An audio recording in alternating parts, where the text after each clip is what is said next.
In this video, I will show you how to attach files in Outlook.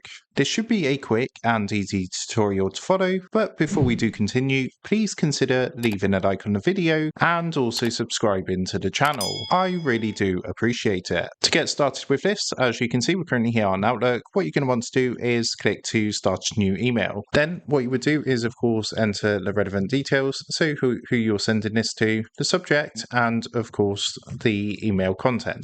After doing this, to attach a file, all you need to do is come up to the top and click onto insert, and then you're going to see some options come up underneath, and you can see there's an option here to attach files. So go ahead, give that a click, and then what you can do is choose whether to browse this computer or attach a file from OneDrive or a link, or basically whatever you want to attach. So what I'm going to do is click browse this computer, and what I'm going to do is just simply attach this file here just by double clicking. As you can see, it's going to attach a file like so, and then what you can do is proceed to send a message by clicking the button here. So that's how to attach files in Outlook. With that being said, I hope this quick tutorial did help you out today, and if this did help you out, I would really appreciate it if you was to consider dropping down below the video, leaving a like, and also subscribing to the channel. With that being said, I just want to take a minute to thank you guys for watching this quick tutorial, and I will see you in the next video.